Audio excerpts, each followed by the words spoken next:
Today we're going to go over the FISAC judge training for single rope required elements, which is its own judge in FISAC.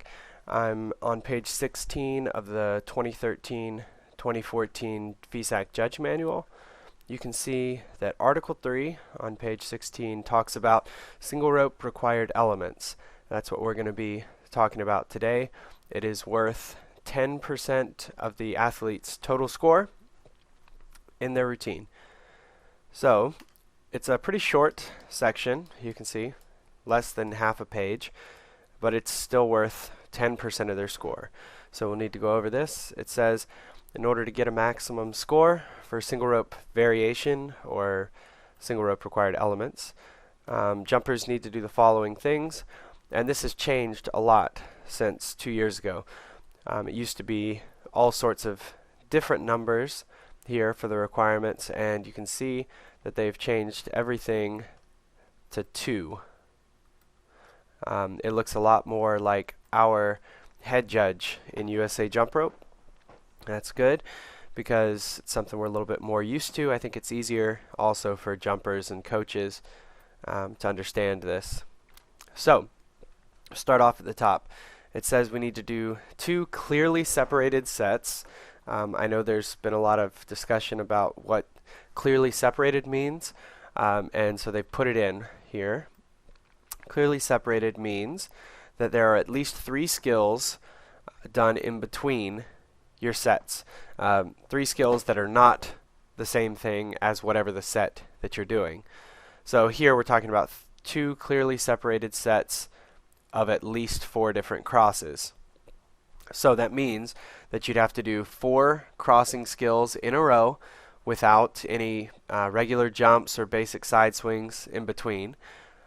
2 sets of 4 crosses, which are all more difficult than the basic crisscross. So that means skills like toad, Kruger counts as a cross here, AS, CL, TS, anything like that that's a crossing skill that's harder than a basic crisscross. And you have to do the entire set in single bounce or multiples, but not both. So that means you could do 4 crosses in a row, like AS to CL to toad to TS, but you could not do AS, CL, triple under toad, which is a TJ, into a single bounce TS. If you did that, that would not count as a set of 4 because you're combining the single bounce and the multiple unders. So you have to make sure that you pay attention and do all 4 of them in a row as either single bounce or multiples, but not both. And you have to do that 2 times in the routine. The next part says 2 clearly separated sets, again the same thing, it's clearly separated, of at least 4 triples or faster. Now this requirement used to say, I think it said 4 sets of multiples, at least 2 of which of those sets have to be triples or faster. They've taken out the required element of having 4 clearly separated sets of multiples, and now it just says 2 clearly separated sets of at least 4 triples or faster. So they've made it a little bit easier, and now it's just triples or faster. So that means you could do any 4 triples in a row as long as they're different triples.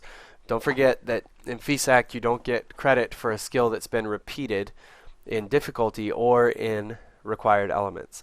So you could do any 4 triples, you could do any 4 quads, you could do any 4 quintuple unders, or you could do a combination. It could be 2 triples, a quad, and then another triple. Or it could be a quintuple under followed by 3 triples, as long as they are together in a set. That means that, again, you can't do 2 triples and then a couple of regular jumps, and then 2 more triples. That's not going to be a clearly separated set. I mean, you could do that in your routine, but you're not going to get credit for one of these sets of triples. Now, if you look at the second and the first required element together, you could do a set of 4 different triples that all contain different crosses. If you did that, you could get credit for both required elements. So if I did a TJ, a JAMI, an EBTJ, and an inverse TJ all in a row, those are all triple unders and they're all different. So I'd get credit for a clearly separate, or a set of triple unders or faster. I'd also get credit for having 4 different crosses, which are all more difficult than a basic crisscross, and they're all in multiples. So I would get a credit for one of the sets of triples and one of the sets of crosses. I could even go a step further and do them all backwards, which we'll talk about later. But it's possible to get credit for more than one required element in the same skill or the same set of skills. So it's important to remember that. Moving on, it says you have to have 2 different gymnastics. This could be gymnastics, as they're talking about, would be like a forward roll, a cartwheel, a round off, a front handspring or back handspring, any sort of front tuck, back tuck, any sort of flip. Kip also counts as a gymnastic skill here. An aerial counts as a gymnastic skill. It does not have to be a skill where the rope goes under your feet. Now, the only way it'll count for difficulty is if the rope goes under your feet. So it might be a good idea to try to jump the rope while you're doing it.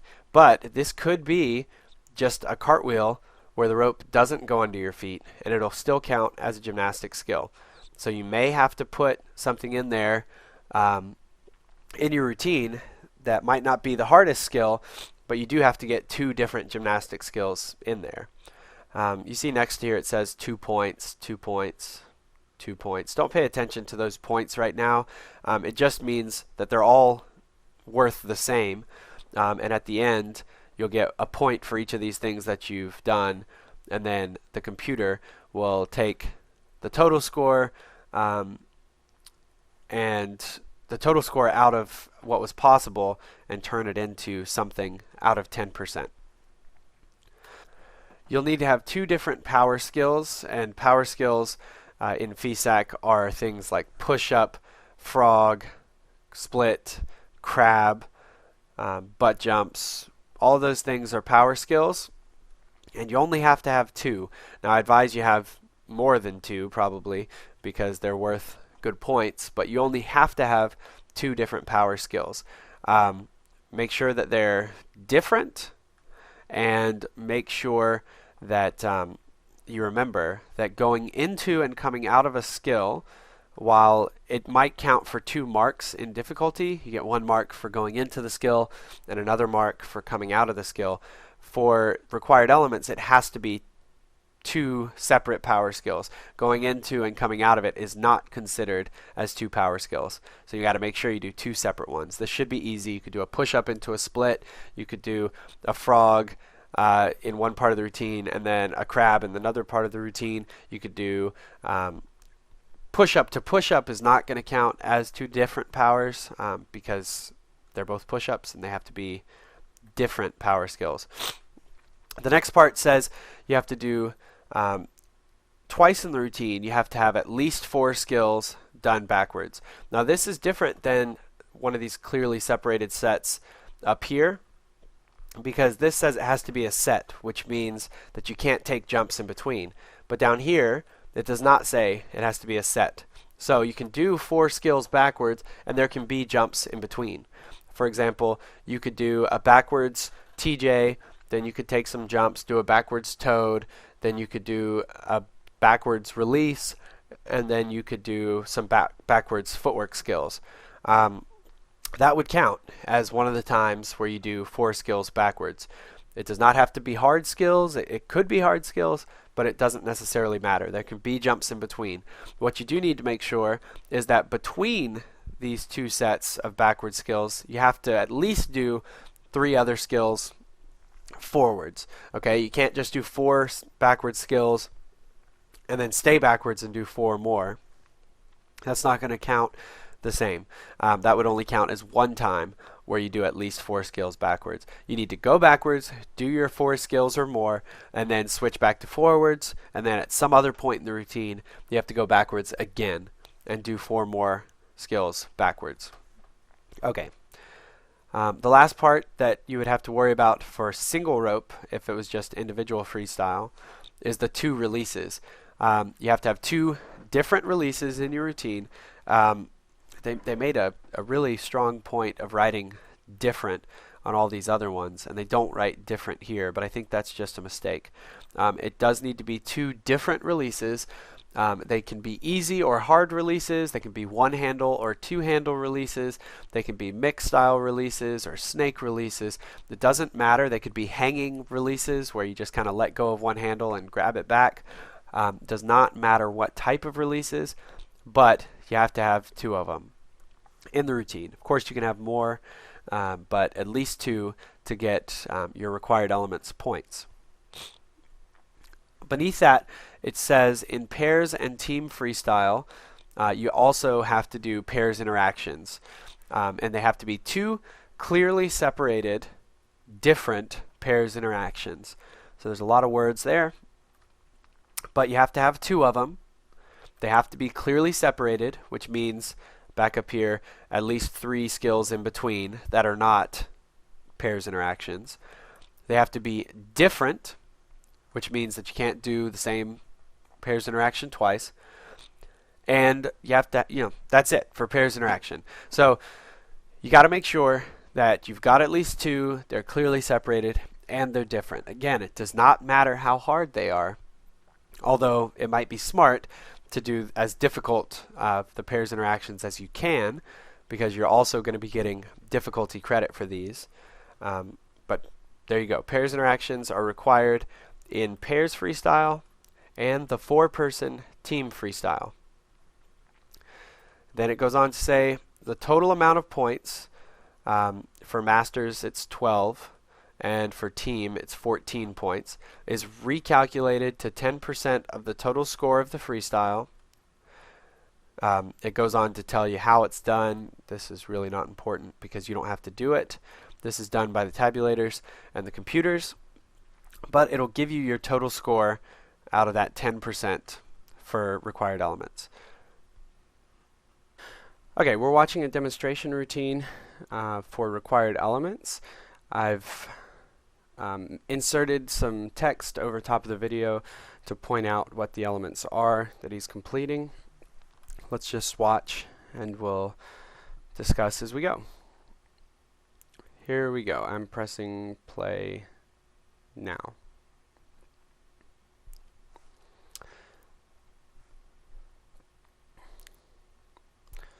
Alright, so he starts his routine. He's doing multiples here.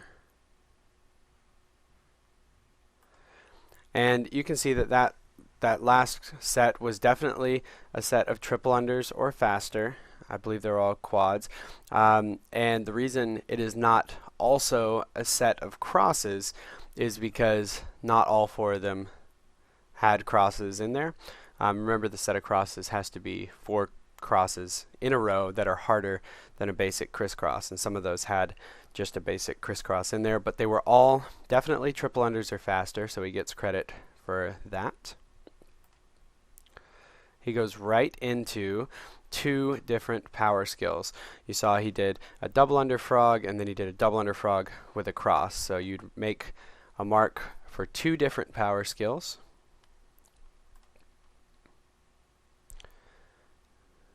And then, yeah, right here, he goes into 2 different gymnastic skills. He does the round off, which counts as a gymnastic skill. Then he does full twisting layout, which also is credit for a gymnastic skill. So you need to make credit, write down not just 1 gymnastic skill, but 2, because he completed 2 of them. Here he starts doing crosses, different types of crosses. And he'll get credit for doing a set of backwards skills, which is 4 backwards skills in a row, at least 4 backwards skills in a row. And those backwards skills do not have to be 4 backwards skills right in a row with nothing else in between, but in this case they were. And also the crosses need to be done either as single bounce or as multiple unders. So let's take another look at the crosses. There's 1, 2, 3, 4. So the TS that he did forwards also counts as a cross, but then once he got backwards, he was doing the crosses as multiple unders, and in the description for required elements it says that they can be done either in single bounce or multiples, but not combined. So the ones he was doing in multiples, there were 4 of them in a row, so he'd get credit for a set of crosses, and he also got credit for a set of backwards skills. Here he's still doing stuff in crossing, but remember they have to be clearly separated, so he's not going to get more required elements points for all of these crosses because they're all still done in the same set without doing 3 other skills in between that aren't crosses.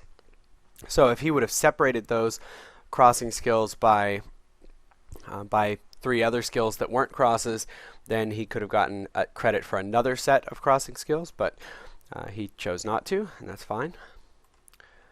There you go. You saw he did a release right out of those crossing skills. Watch one more time. Right here, he does the release, and that's good. And then he goes into another gymnastics skill. So you'll make credit for another gymnastics skill there.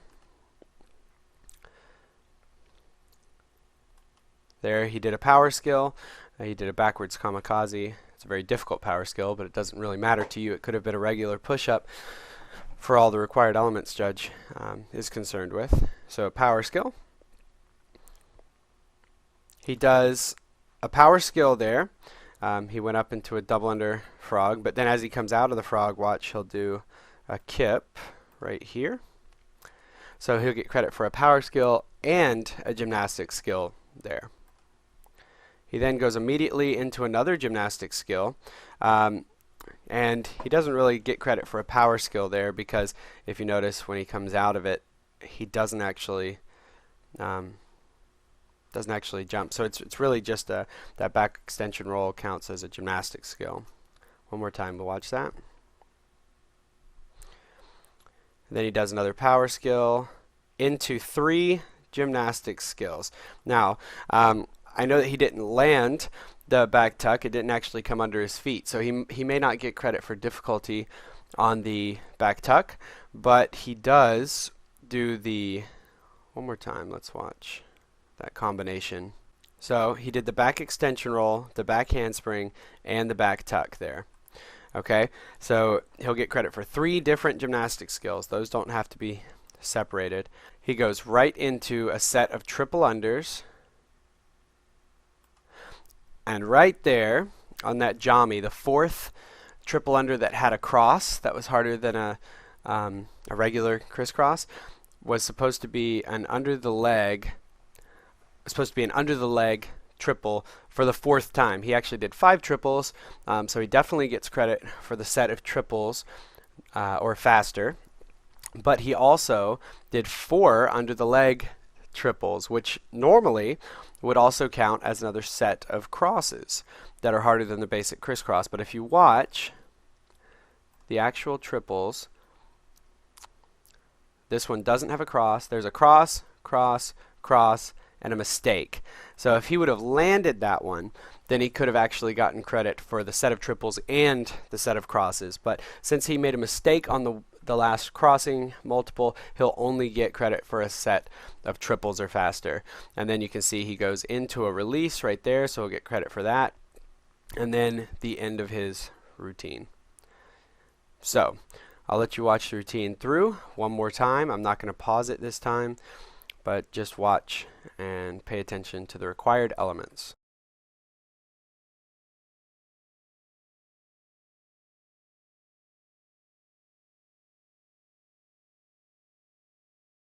Here's a set of triples or faster. Power skills.